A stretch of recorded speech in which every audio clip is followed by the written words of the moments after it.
Calicut university BCom 4th സെമ്മിലെ corporate regulations ആണ് നമ്മൾ ഇന്ന് സ്റ്റാർട്ട് ചെയ്യാൻ പോകുന്നത്. അപ്പോൾ ഇന്ന് തൊട്ട് നമ്മൾ കോർപ്പറേറ്റ് റെഗുലേഷൻസ് സ്റ്റാർട്ട് ചെയ്യാണ്. അപ്പോൾ അതിൽ ഫസ്റ്റ് മൊഡ്യൂൾ നമ്മളിപ്പോൾ ക്ലാസ് എടുക്കാൻ പോവാണ്. ആവശ്യമില്ലാത്ത വാരി വലിച്ചുള്ളതൊന്നും നമ്മൾ എടുക്കണില്ല.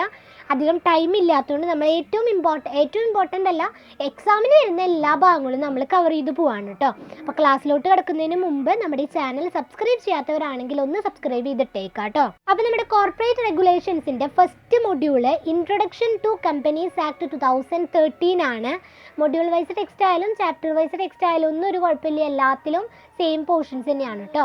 അപ്പോൾ ഇൻട്രൊഡക്ഷൻ ടു കമ്പനീസ് ആക്ട് 2013 ആദ്യം മനസ്സിലാക്കേണ്ട കാര്യം എന്ന് പറഞ്ഞാൽ കമ്പനി എന്ന് പറയുന്ന വേർഡ് ഉണ്ടായത് രണ്ട് ലാറ്റിൻ വേർഡിൽ നിന്നാണ്. രണ്ട് ലാറ്റിൻ വേർഡ് എന്ന് പറഞ്ഞാൽ കോം ആൻഡ് പാനിസ്. കോം എന്ന് പറഞ്ഞു കഴിഞ്ഞാൽ together and panis means bread or meal. Okay, അപ്പോൾ കോം ആൻഡ് പാനിസ് എന്ന് പറയുന്ന രണ്ട് വേർഡിൽ നിന്നാണ് കമ്പനി ഫോം ചെയ്തത്. കോം എന്ന് പറഞ്ഞാൽ ടുഗെദർ, പാനിസ് എന്ന് പറഞ്ഞാൽ ബ്രെഡ് ഓർ മീൽ. ഓക്കെ, ഇനി നമുക്കതിൽ അത് ഇത്രയ്ക്ക് ഇമ്പോർട്ടൻ്റ് എന്നല്ല, ജസ്റ്റ് പറഞ്ഞു എന്ന് മാത്രമേ ഉള്ളൂ. ഇനി അതിൽ പഠിക്കേണ്ട ഇമ്പോർട്ടൻ്റ് ആയിട്ടുള്ള ഫസ്റ്റ് ക്വസ്റ്റ്യൻ ആണ് എന്താണ് കമ്പനി. ഡിഫൈൻ കമ്പനി എന്ന് പറഞ്ഞിട്ട് 3 മാർക്ക് ക്വസ്റ്റ്യൻ ഷുവർ ആയിട്ടും വരും. കമ്പനി എന്ന് പറഞ്ഞാൽ according to section 2 subsection 20 of Companies Act 2013, company means a company incorporated under this act or under any previous company law. അതായത് കമ്പനീസ് ആക്ട് 2013 2 subsection 20 പ്രകാരം company എന്ന് പറഞ്ഞു കഴിഞ്ഞാൽ, അതായത് കമ്പനി എന്ന് പറഞ്ഞു കഴിഞ്ഞാൽ ഈ കമ്പനീസ് ആക്ട് പ്രകാരമോ അല്ലെങ്കിൽ മുമ്പ് ഉണ്ടായിരുന്ന ഏതെങ്കിലും പ്രീവിയസ് ലോ പ്രകാരമോ ഇൻകോർപ്പറേറ്റ് ചെയ്യുക എന്ന് പറഞ്ഞാൽ രജിസ്റ്റർ ചെയ്യുക അല്ലെങ്കിൽ ഫോം ചെയ്തിട്ടുള്ള കമ്പനികളെയാണ് നമ്മൾ കമ്പനി എന്ന് പറയുന്നത്. ഓക്കെ, അപ്പോൾ അതിൽ അതിൻ്റെ സെക്ഷൻ നോക്കാം. സെക്ഷൻ 2 subsection 20 എന്തിൻ്റെ, കമ്പനീസ് ആക്ട് 2013 സെക്ഷൻ 2 subsection 20 പ്രകാരം ഫോം ചെയ്തിട്ടുള്ള ഒരു കമ്പനി അല്ലെങ്കിൽ ഏതെങ്കിലും ഒരു പ്രീവിയസ് ലോ പ്രകാരം ഫോം ചെയ്തിട്ടുള്ള കമ്പനികളെയാണ് നമ്മൾ കമ്പനി എന്ന് പറയാം. ഓക്കെ, അപ്പോൾ ഈ ഒരു ഡെഫിനേഷൻ പഠിച്ചു വയ്ക്കാം. ദെൻ അടുത്തതായി പഠിക്കേണ്ടത് കമ്പനിയുടെ ഫീച്ചേഴ്സ് 6 മാർക്ക് ക്വസ്റ്റ്യൻ ഷുവർ ആയിട്ടും വരും. അപ്പോൾ അത് നോക്കാം നമുക്ക്. ഫസ്റ്റ് പറയുന്നത് കമ്പനിയുടെ ഫീച്ചേഴ്സ് നോക്കാം. കോർപ്പറേറ്റ് പേഴ്സണാലിറ്റി എന്ന് പറയുന്നുണ്ട്. അത് നിങ്ങൾക്ക് കോർപ്പറേറ്റ് പേഴ്സണാലിറ്റി എന്ന് ബുദ്ധിമുട്ടാണെന്നവർ സെപ്പറേറ്റ് ലീഗൽ എൻറ്റിറ്റി എന്ന് പറയാം. ഓക്കെ, സെപ്പറേറ്റ് ലീഗൽ എൻറ്റിറ്റി തന്നെയാണ് ഈ corporate personality. Okay, separate legal entity എന്ന് പറഞ്ഞു കഴിഞ്ഞാൽ കമ്പനിയും കമ്പനിയുടെ ഓണറും സെപ്പറേറ്റ് ആണ്. രണ്ടുപേർക്കും കമ്പനിക്കായാലും ഓണർക്കായാലും പ്രത്യേകം സെപ്പറേറ്റ് ആയിട്ടുള്ളൊരു ലീഗൽ എൻറ്റിറ്റി നിലനിൽപ്പുണ്ട്. അതാണ് first feature. Then second one is limited liability. Limited liability എന്ന് പറഞ്ഞു കഴിഞ്ഞാൽ കമ്പനിയുടെ ലൈബിലിറ്റി എന്ന് പറയുന്നത് ലിമിറ്റഡ് ആണ്. അതായത് ഓരോ മെമ്പറും എത്രയാണോ കോൺട്രിബ്യൂട്ട് ചെയ്തത് അതിനനുസരിച്ച് ലിമിറ്റഡ് ആണ് കമ്പനിയുടെ ലൈബിലിറ്റി എന്ന് പറയുന്നത്. Then third point is perpetual succession. Perpetual succession എന്ന് പറഞ്ഞാൽ കമ്പനി എപ്പോഴാണോ വൈൻഡപ്പ് ചെയ്യാനായിട്ട് ഉദ്ദേശിക്കുന്നത് അപ്പം മാത്രമാണ് കമ്പനി എന്ത് ചെയ്യുന്നുള്ളൂ, അവസാനിക്കുന്നുള്ളൂ. അല്ലാതെ അതിലത്തെ ഏതെങ്കിലും മെമ്പേഴ്സിന് എന്തെങ്കിലും പറ്റിയത് കൊണ്ടോ അങ്ങനെ ഒന്നുകൊണ്ടും കമ്പനിക്ക് ഒരു പ്രശ്നമോ കാര്യങ്ങളോ ഒന്നും വരുന്നില്ല. അപ്പം കമ്പനി എപ്പോഴാണോ വൈൻഡപ്പ് ചെയ്യാൻ ഉദ്ദേശിക്കുന്നത് അപ്പം മാത്രമാണ് കമ്പനി വൈൻഡപ്പ് ചെയ്യുന്നുള്ളൂ. അതാണ് പെർപെച്വൽ സക്സഷൻ എന്ന് പറയുന്നത്. ദെൻ അടുത്ത പോയിൻ്റാണ് സെപ്പറേറ്റ് പ്രോപ്പർട്ടി. സെപ്പറേറ്റ് പ്രോപ്പർട്ടി എന്ന് പറഞ്ഞു കഴിഞ്ഞാൽ കമ്പനിയുടെ പേരിൽ സെപ്പറേറ്റ് ആയിട്ട് പ്രോപ്പർട്ടിയും കാര്യങ്ങളൊക്കെ എന്താ പറയുക വാങ്ങിക്കാനും വിൽക്കാനും ഒക്കെ പറ്റും കമ്പനിക്ക് സെപ്പറേറ്റ് ആയിട്ട്. ഇപ്പം നമ്മുടെ സോൾ പ്രോപ്പർട്ടിഷിപ്പ് എന്ന് പറഞ്ഞാൽ ആ ഒരു നടത്തുന്ന ആളും ആ ഒരു ഫേമും എന്ന് പറയുന്നത് എന്തായിരിക്കും, സെയിം ആയിരിക്കും. അപ്പോൾ അതിപ്പോൾ ആ ഒരു സോൾ പ്രോപ്പർട്ടിഷിപ്പ് ഫേം ഇപ്പം എന്തെങ്കിലും സ്വത്ത് മേടിക്കാൻ ഉദ്ദേശിക്കുന്നുണ്ടെങ്കിൽ അതിൻ്റെ ആ ഒരു ഓണറുടെ പേരിൽ തന്നെയായിരിക്കും. അതും ഇതായാലും സെയിം തന്നെയായിരിക്കും. പക്ഷെ കമ്പനി അങ്ങനെയല്ല. കമ്പനിക്ക് സെപ്പറേറ്റ് ആയിട്ട് ഒരു പ്രോപ്പർട്ടിയും കാര്യങ്ങളൊക്കെ വിൽക്കാനോ വാങ്ങാനോ അങ്ങനെയൊക്കെ പറ്റും. കമ്പനിക്ക് സെപ്പറേറ്റ് ആയിട്ടുള്ള ഒരു പ്രോപ്പർട്ടി ഉണ്ടാകും. അതാണ് സെപ്പറേറ്റ് പ്രോപ്പർട്ടി എന്ന് പറയുന്നത്. Next point capacity to sue and be sued. Capacity to sue and be sued എന്ന് പറഞ്ഞാൽ കമ്പനിയുടെ പേരിൽ ഇപ്പം എന്തെങ്കിലും കേസോ കാര്യങ്ങളോ ഒക്കെ വന്നു കഴിഞ്ഞാൽ കമ്പനിക്ക് വേണമെങ്കിൽ മറ്റൊരാളുടെ പേരിൽ പോയിട്ട് കേസ് കൊടുക്കാം. അല്ലെങ്കിൽ മറ്റൊരാൾക്ക് കമ്പനിക്കെതിരെയായിട്ട് ഇപ്പോൾ കമ്പനിയിലത്തെ മെമ്പേഴ്സിൻ്റെ പേരിലാവില്ല, കമ്പനിയുടെ പേരിൽ കേസ് കൊടുക്കാനും പറ്റും. അതാണ് capacity to sue and be സ്യൂഡിൽ പറയുന്നത്. അപ്പോൾ നമ്മൾ ഏറ്റവും എളുപ്പമുള്ള പോയിന്റ്സുകളാണ് പറയുന്നത്. അപ്പോൾ അത് നിങ്ങൾ നോക്കിയാൽ മതി, ബുദ്ധിമുട്ടുള്ളത് നോക്കിയില്ലെങ്കിലും കുഴപ്പമില്ല. ദെൻ നെക്സ്റ്റ് പോയിന്റ് എന്ന് പറയുന്നത് കോമൺ സീൽ. കോമൺ സീൽ എന്ന് ഇപ്പം നമ്മൾ കണ്ടിട്ടില്ലേ ഓരോ കമ്പനികൾക്ക് അവരുടേതായ സീലും കാര്യങ്ങളൊക്കെ. അപ്പോൾ ആ ഒരു കമ്പനിക്ക് ഇപ്പോൾ എന്ത് കാര്യം ഉണ്ടെങ്കിലും ആ കമ്പനിക്ക് ആ ഒരു സീൽ ഉണ്ടായിരിക്കും, അവർ ആ ഒരു സീൽ ഉണ്ടാക്കി വെച്ചിട്ടുണ്ടായിരിക്കും.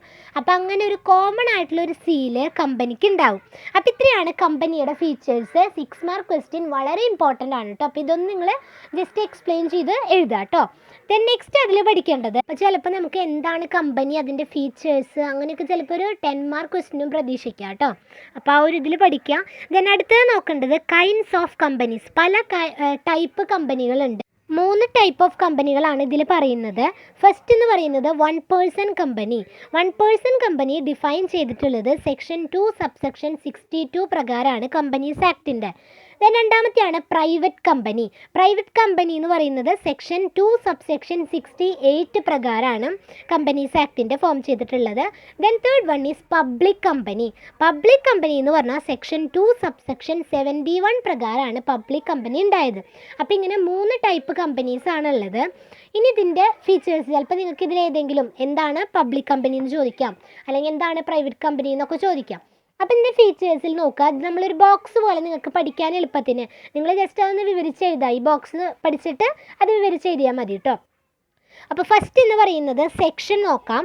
അതിന് മുമ്പ് നമ്മൾ OPC 1 പേഴ്സൺ കമ്പനീനെ നമ്മൾ ഡിനോട്ട് ചെയ്യുക OPC എന്ന് പറഞ്ഞിട്ടാണ്. പ്രൈവറ്റ് കമ്പനീനെ PVT എന്ന് പറയും, PVT ലിമിറ്റഡ് എന്ന് പറയും. പബ്ലിക് കമ്പനീനെ പബ്ലിക് അതായത് ലിമിറ്റഡ് എന്ന് പറയും. ഓക്കെ. ദെൻ സെക്ഷൻ നോക്കുക. 1 പേഴ്സൺ കമ്പനി എന്ന് പറഞ്ഞാൽ section 2 subsection 62, private company section 2 subsection 68, public company section 2 subsection 71. നിങ്ങൾക്ക് യൂസ്ഫുൾ ആവുന്ന രീതിക്കുള്ള നോട്ട്സ് ആണെന്ന് ഞാൻ പ്രതീക്ഷിക്കുന്നു. ഈ ഒരു നോട്ട്സ് വെച്ചിട്ടാണ് കുട്ടികളൊക്കെ പഠിക്കാറുള്ളത്. ഓക്കെ. ദെൻ അടുത്തത് മിനിമം മെമ്പർ എന്ന് പറഞ്ഞു കഴിഞ്ഞാൽ 1 പേഴ്സൺ കമ്പനിയിൽ മിനിമം 1 മെമ്പറെങ്കിലും ഉണ്ടായിരിക്കണം. പ്രൈവറ്റ് കമ്പനിയിൽ മിനിമം 2 മെമ്പേഴ്സെങ്കിലും ഉണ്ടായിരിക്കണം. പബ്ലിക് കമ്പനിയിൽ മിനിമം 7 മെമ്പേഴ്സെങ്കിലും ഉണ്ടെങ്കിലാണ് ഒരു പബ്ലിക് കമ്പനി ഫോം ചെയ്യാനായിട്ട് പറ്റുള്ളൂ. ദെൻ അടുത്തത് മാക്സിമം മെമ്പർ. മാക്സിമം മെമ്പർ എന്ന് പറഞ്ഞാൽ 1 പേഴ്സൺ കമ്പനിയിൽ പേഴ്സൺ കമ്പനി എന്ന് പറഞ്ഞാൽ എന്താ ഉദ്ദേശിക്കുന്നത്, പേരിൽ തന്നെ ഒരു വ്യക്തി ഉള്ളത്. അപ്പോൾ അതിൽ മാക്സിമം മിനിമം 1 തന്നെ ആകും, ഒരു വ്യക്തി അതിലുണ്ടാവുള്ളൂ. ദെൻ പ്രൈവറ്റ് കമ്പനിയിൽ മാക്സിമം 200 വരെ ആൾക്കാർ പറ്റും. പബ്ലിക് കമ്പനിയിൽ അൺലിമിറ്റഡ് ആണ്, എത്ര പേർക്ക് വേണമെങ്കിലും പറ്റും. പക്ഷേ മിനിമം 7 പേരെങ്കിലും ഉണ്ടാവണം, മാക്സിമം എത്ര പേർക്ക് വേണമെങ്കിലും പറ്റും. ഇനി മിനിമം ഡയറക്ടർ എന്ന് പറയുന്നത് 1 പേഴ്സൺ കമ്പനിയിൽ 1 ആണ്, ഒരു ഡയറക്ടർ ഉണ്ടായിരിക്കണം. അത് ഈ പറയുന്ന മെമ്പർ തന്നെയായിരിക്കും. ദെൻ പ്രൈവറ്റ് കമ്പനിയിൽ 2 ഡയറക്ടേഴ്സ് ഉണ്ടായിരിക്കണം. പബ്ലിക് കമ്പനിയിൽ 3 ഡയറക്ടേഴ്സ് എങ്കിലും മിനിമം ഉണ്ടായിരിക്കണം. ഇനി ഇതിൻ്റെ സഫിക്സ് എന്ന് പറഞ്ഞു കഴിഞ്ഞാൽ, സഫിക്സ് നമ്മൾ നേരത്തെ പറഞ്ഞു 1 പേഴ്സൺ കമ്പനീനെ ഡിനോട്ട് ചെയ്യുക OPC എന്നാണ്. പ്രൈവറ്റ് കമ്പനീനെ PVT ലിമിറ്റഡ്, പബ്ലിക് കമ്പനിയിലെ ലിമിറ്റഡ്. അപ്പോൾ ഇത്രയാണ് ഇതിൻ്റെ ഫീച്ചേഴ്സ്. അപ്പോൾ ഇത്രയാണ് public company, private company, 1 person company എന്താണെന്നുള്ളത്. ഇതിൽ 1 പേഴ്സൺ കമ്പനി അങ്ങനെ വരാറില്ല. ചിലപ്പോൾ പബ്ലിക് കമ്പനി എന്താണെന്ന് അതിൻ്റെ ആ ഒരു അതായത് ആ ഒരു 6 മാർക്ക് ക്വസ്റ്റിനോ 3 മാർക്ക് ക്വസ്റ്റിനോ പോലെ ചോദിക്കാം, അല്ലെങ്കിൽ പബ്ലിക് കമ്പനി എന്താണെന്ന് ചോദിക്കാം. ഓക്കെ. പ്രൈവറ്റ് കമ്പനിയോ പബ്ലിക് കമ്പനിയാണ് കൂടുതൽ കണ്ടിരിക്കുന്നത് കേട്ടോ. അപ്പോൾ നിങ്ങൾ ഈ ഒരു ബോക്സ് മനസ്സിലാക്കി കഴിഞ്ഞാൽ നിങ്ങൾക്ക് അതൊന്ന് വായിച്ച് നോക്കിയാൽ കിട്ടും. അല്ലാത്തവരാണെങ്കിൽ നിങ്ങളൊന്ന് ജസ്റ്റ് ഉണ്ടാക്കി എഴുതിയാൽ മതി. ഇപ്പോൾ കാര്യം എന്താണെന്ന് മനസ്സിലായല്ലോ. പ്രൈവറ്റ് കമ്പനി എന്താണ്, പബ്ലിക് കമ്പനി എന്താണ്, 1 പേഴ്സൺ കമ്പനി എന്താണ്. അപ്പോൾ പല ടൈപ്പ് കമ്പനികളും കൂടി പറഞ്ഞു. ഇനിയും ചില ടൈപ്പ് കമ്പനികൾ കൂടി വരുന്നുണ്ട്. അത് ചിലപ്പോൾ ഏതെങ്കിലും ഒരെണ്ണം 3 മാർക്ക് ക്വസ്റ്റിനായിട്ട് വരും. അപ്പോൾ അത് ഏതൊക്കെയാണ്, വേറെ ടൈപ്പ് മെയിനായിട്ടുള്ള 3 ടൈപ്പാണ് ഇത്. ഇനി വീണ്ടും ചില ടൈപ്പുകൾ വരുന്നുണ്ട്, അതൊക്കെ ഒന്ന് നോക്കാം. അപ്പോൾ അതിൽ ഫസ്റ്റ് വരുന്നതാണ് അസോസിയേറ്റ് കമ്പനി. എന്താണ് associate company? Means A company in which another company having control of at least 20% of total share capital. അതായത് അസോസിയേറ്റിംഗ് കമ്പനി എന്ന് പറഞ്ഞാൽ ഒരു കമ്പനിയുടെ ഷെയറിൻ്റെ, അതായത് ഒരു കമ്പനിയുടെ ടോട്ടൽ ഷെയർ ക്യാപിറ്റലിൻ്റെ 20% അതിനും കൂടുതലോ 20% വേണം, അറ്റ്ലീസ്റ്റ് 20% എങ്കിലും വേറൊരു കമ്പനിയാണ് കൺട്രോൾ ചെയ്യുന്നതെങ്കിൽ അങ്ങനെയുള്ള കമ്പനികളെയാണ് നമ്മൾ അസോസിയേറ്റിംഗ് കമ്പനി എന്ന് പറയാം. ഓക്കെ. അപ്പോൾ അസോസിയേറ്റിംഗ് കമ്പനിയുടെ ടോട്ടൽ ഷെയർ ക്യാപിറ്റലിൻ്റെ അറ്റ്ലീസ്റ്റ് 20% എങ്കിലും വേറൊരു കമ്പനിയാണ് കൺട്രോൾ ചെയ്യുന്നതെങ്കിൽ അങ്ങനെയുള്ള കമ്പനികളെ നമ്മൾ അസോസിയേറ്റിംഗ് കമ്പനി എന്ന് പറയും. അതിൻ്റെ സെക്ഷൻ 2 സബ്സെക്ഷൻ 6 ആണ് കേട്ടോ. ഇത് നോക്കേണ്ടത് സ്മോൾ കമ്പനി എന്താണെന്നാണ്. നമ്മുടെ ടെക്സ്റ്റിലൊക്കെ വാരി വലിച്ചു കൊടുത്തിട്ടുണ്ട്, നമുക്കതൊന്നും ആവശ്യമില്ല. പോയിൻറ്റ്സുകൾ നമ്മൾ പഠിക്കുക, ഇമ്പോർട്ടൻ്റ് ആയിട്ടുള്ളത്. പിന്നെ നിങ്ങൾ കയ്യിൽ നിന്ന് എടുത്ത് വെച്ച് എഴുതിയാൽ മതി കേട്ടോ. അപ്പോൾ സ്മോൾ കമ്പനി എന്ന് പറഞ്ഞു കഴിഞ്ഞാൽ സെക്ഷൻ 2 സബ്സെക്ഷൻ 85 പ്രകാരമാണ് സ്മോൾ കമ്പനി ഡിഫൈൻ ചെയ്തിരിക്കുന്നത്. It is a company in which paid up capital does not exceed 50 lakh and turnover does not exceed 2 crores. അതിന് മുമ്പ് ഒരു കാര്യം പറയാം. ആൻഡ് എന്നാണ് 2 പോയിൻറ്റ്സിൻ്റെ നടുക്ക് വെച്ചിട്ടുണ്ടെന്നുണ്ടെങ്കിൽ ആ 2 കണ്ടീഷനും സാറ്റിസ്ഫൈ ചെയ്യണമെന്നാണ് അർത്ഥം. ഇനിയിപ്പോൾ ഓറെന്നാണെങ്കിൽ ഏതെങ്കിലും ഒരെണ്ണം സാറ്റിസ്ഫൈ ചെയ്താൽ മതി. ഓക്കെ, അപ്പോൾ ഒരു കമ്പനി സ്മോൾ കമ്പനിയാണെന്ന് പറയണമെങ്കിൽ ഇതിൻ്റെ paid up capital does not exceed 50 lakh 50 ലക്ഷത്തിനും കൂടാനായിട്ട് പാടില്ല. ആൻഡ് അതോടൊപ്പം turnover does not exceed 2 crores turnover 2 കോടിയും കൂടാൻ പാടില്ല. ഈ 2 കണ്ടീഷൻ സാറ്റിസ്ഫൈ ചെയ്താൽ മാത്രമാണ് അതൊരു കമ്പനി എന്ത് കമ്പനിയാണെന്ന് പറയുള്ളൂ, സ്മോൾ കമ്പനി ആണെന്ന് പറയുള്ളൂ. ഓക്കെ, അപ്പോൾ നിങ്ങൾ എക്സാമിന് ഡെഫിനിഷൻ എഴുതുമ്പോൾ ഇങ്ങനെ എഴുതാം.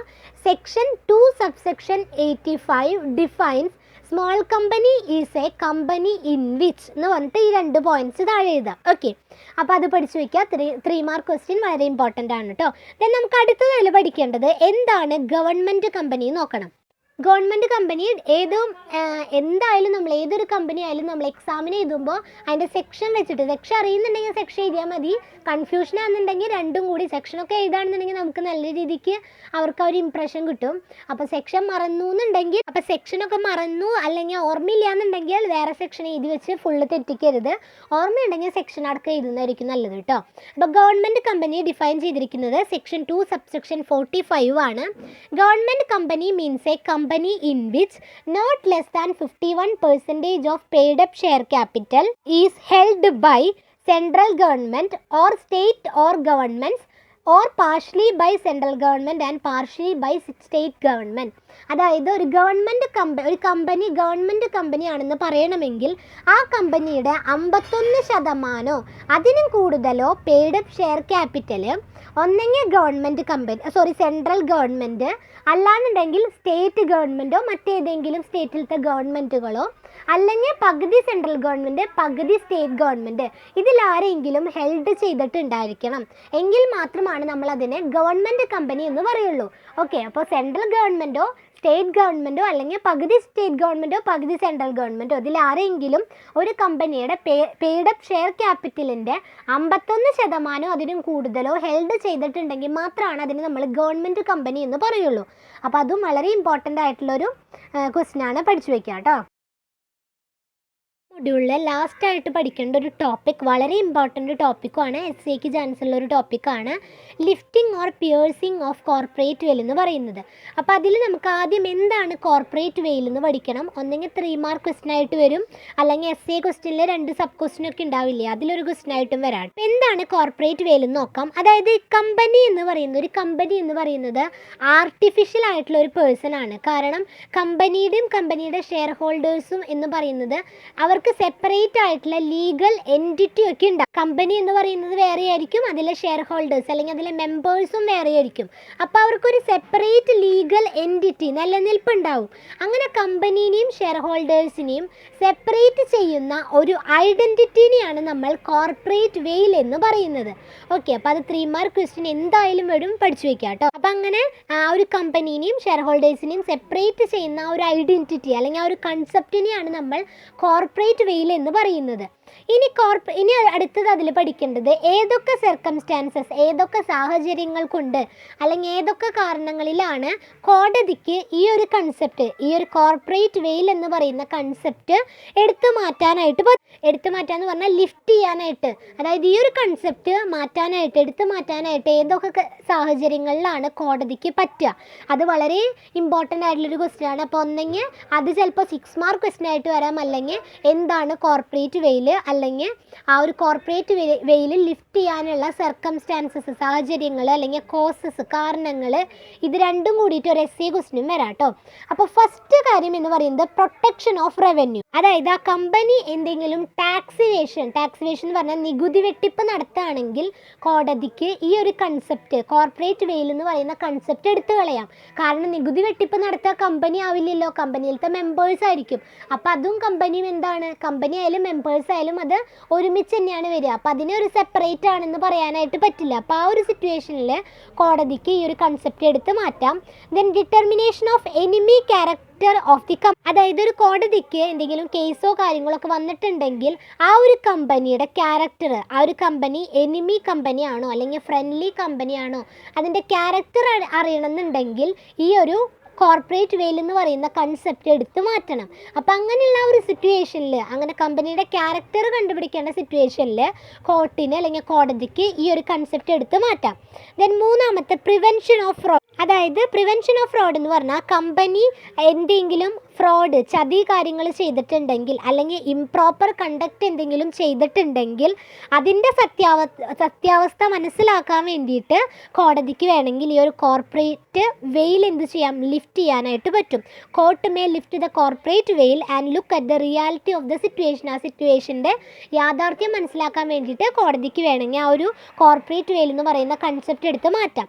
ദെൻ അടുത്താണ് പ്രൊട്ടക്ഷൻ ഓഫ് പബ്ലിക് പോളിസി. അതായത് ഒരു കമ്പനി പബ്ലിക് പോളിസിക്ക് എതിരെയായിട്ട് എന്തെങ്കിലും ചെയ്തിട്ടുണ്ടെങ്കിൽ അതുമായിട്ട് ബന്ധപ്പെട്ടുള്ള കാര്യങ്ങൾ മനസ്സിലാക്കാനും ആ പബ്ലിക് പോളിസീനെ പ്രൊട്ടക്റ്റ് ചെയ്യാനും വേണ്ടിയിട്ട് കോടതിക്ക് ഈ ഒരു കോർപ്പറേറ്റ് വെയിൽ ലിഫ്റ്റ് ചെയ്യാനായിട്ട് പറ്റും. ദെൻ നെക്സ്റ്റ് പോയിന്റ് ആണ് where a company act as an agent of its shareholders. ഒരു കമ്പനി അതിൻ്റെ ഷെയർ ഹോൾഡേഴ്സിൻ്റെ ഏജൻ്റായിട്ട് പ്രവർത്തിക്കുന്നുണ്ടെങ്കിൽ ആ ഒരു കേസിലും കോർട്ടിന് ഈ കോർപ്പറേറ്റ് വെയിൽ ലിഫ്റ്റ് ചെയ്യാനായിട്ട് പറ്റും. അപ്പോൾ ഇത്രയൊക്കെ സാഹചര്യങ്ങളിലാണ്, വീണ്ടും 2 പോയിൻറ്റ്സും കൂടി ഉണ്ട്, അതും കൂടി നോക്കി പോകാൻ പറ്റുമെന്ന് നോക്കി പോകട്ടെ. അപ്പോൾ ഇത്രയും സാഹചര്യങ്ങളിലാണ് കമ്പനിക്ക് ഈ കോർപ്പറേറ്റ് വെയിൽ എന്ന് പറയുന്ന കൺസെപ്റ്റ് ലിഫ്റ്റ് ചെയ്യാനായിട്ട് എടുത്തു മാറ്റാനായിട്ട് പറ്റുന്നത്. ഓക്കെ, ഇത്രയാണ് നമുക്ക് ഈ ഒരു ചാപ്റ്ററിൽ ഇമ്പോർട്ടൻ്റ് ആയിട്ടെന്ന് പറഞ്ഞാൽ ഈ ചാപ്റ്റർ ഒരു ഇത് നമ്മൾ കവർ ചെയ്തു, എല്ലാം കവർ ചെയ്തിട്ടുണ്ട്. അപ്പോൾ നമ്മൾ ഇത്രയാണ് പഠിക്കേണ്ടത്, ഫസ്റ്റ് മൊഡ്യൂളിൽ പഠിക്കേണ്ടത് കേട്ടോ. അപ്പോൾ നമ്മൾ ഒന്നും കൂടിയും നിങ്ങൾക്ക് പറഞ്ഞു തരാൻ പോവാണ്. എന്താണ് കമ്പനി എന്ന് പഠിക്കുക, 3 മാർക്ക് ക്വസ്റ്റ്യൻ. എന്താണ് 1% കമ്പനി എന്ന് പഠിക്കുക, എന്താണ് കോർപ്പറേറ്റ് വെയിൽ എന്ന് പഠിക്കുക, എന്താണ് അസോസിയേറ്റ് കമ്പനി എന്ന് പഠിക്കുക, എന്താണ് ഗവൺമെൻറ് കമ്പനി എന്ന് പഠിക്കുക. അപ്പോൾ ഇത്രയൊക്കെ 3 മാർക്ക് ക്വസ്റ്റ്യൻ ആയിട്ട് വരാം. ഇനി 6 മാർക്ക് ക്വസ്റ്റ്യൻ ആയിട്ട് പ്രൈവറ്റ് കമ്പനിയും പബ്ലിക് കമ്പനിയും തമ്മിലുള്ള ഡിഫറൻസ് ചോദിക്കാം, പിന്നെ കമ്പനിയുടെ ക്യാരക്ടറിസ്റ്റിക്സ് ചോദിക്കാം, അല്ലെങ്കിൽ കോർപ്പറേറ്റ് വെയിൽ ലിഫ്റ്റ് ചെയ്യാനുള്ള സർക്കംസ്റ്റാൻസസ്, സാഹചര്യങ്ങൾ ചോദിക്കാം. പിന്നെ അതിൽ വരുന്ന 10 മാർക്ക് എസ് എ ക്വസ്റ്റ്യൻ എന്ന് പറഞ്ഞു കഴിഞ്ഞാൽ കമ്പനീസ് ആക്ട് പ്രകാരമുള്ള കമ്പനിയുടെ ഫീച്ചേഴ്സ്. നമ്മൾ പറഞ്ഞല്ലോ കമ്പനിക്ക് എന്തൊക്കെ ഫീച്ചേഴ്സ് ഉണ്ട്, അപ്പോൾ കമ്പനിയുടെ ഫീച്ചേഴ്സ് ചോദിക്കാം. അപ്പോൾ എന്താണ് കമ്പനിയുടെ അത് കഴിഞ്ഞ് ഫീച്ചേഴ്സ് പോയിൻ്റ് എഴുതിയിട്ട് ഓരോ പോയിൻ്റ് എക്സ്പ്ലെയിൻ ചെയ്ത് അങ്ങനെ എഴുതാം. പിന്നെ ചോദിക്കാവുന്നത് കമ്പനിയുടെ ഡിഫറെൻറ്റ് ക്ലാസിഫിക്കേഷൻ ചിലപ്പോൾ ചോദിക്കാം 10 മാർക്ക് ക്വസ്റ്റ്യൻ ആയിട്ട്. പിന്നെ എന്താണ് കോർപ്പറേറ്റ് വെയിൽ അല്ലെങ്കിൽ കോർപ്പറേറ്റ് വെയിൽ ലിഫ്റ്റ് ചെയ്യാനുള്ള സർക്കംസ്റ്റാൻസസ്, സാഹചര്യങ്ങൾ എന്തൊക്കെയാണ്. അപ്പോൾ ഇത്രയാണ് ഒരു മൊഡ്യൂൾ 1 ഫുള്ള് നമ്മൾ എടുത്തു കഴിഞ്ഞു. അപ്പോൾ ക്ലാസ് നമ്മൾ വൈൻഡപ്പ് ചെയ്യാണ് ഇന്നത്തെ. ബാക്കി മൊഡ്യൂളുകൾ നമുക്ക് എടുക്കാം. അപ്പോൾ നിങ്ങൾക്ക് ഈ ക്ലാസ്സിനെ കുറിച്ചുള്ള അഭിപ്രായം എന്താണെങ്കിലും നിങ്ങൾ താഴെ പറയാം കേട്ടോ, മനസ്സിലാവുന്നുണ്ടോ എന്നൊക്കെ. അപ്പോൾ പിന്നെ നമുക്ക് ബാക്കിയുള്ള മൊഡ്യൂളുകളും ബാക്കിയുള്ള സബ്ജക്റ്റുകളും ഒക്കെ അതിനനുസരിച്ച് എടുക്കാൻ പറ്റുള്ളൂ. അപ്പോൾ നിങ്ങൾക്ക് ഈ വീഡിയോ യൂസ്ഫുൾ ആയിട്ടുണ്ടെങ്കിൽ ലൈക്ക് ചെയ്യുക, ഷെയർ ചെയ്യുക. പുതിയ ക്ലാസ്സുകൾക്കും അപ്ഡേറ്റിനും നോട്ടിഫിക്കേഷൻസിനും എല്ലാത്തിനും വേണ്ടി നമ്മുടെ ചാനലൊന്ന് സബ്സ്ക്രൈബ് ചെയ്തിട്ടേക്കാം കേട്ടോ. അപ്പോൾ നമുക്ക് നെക്സ്റ്റ് വീഡിയോ ആയിട്ട് വരാം. Thank you.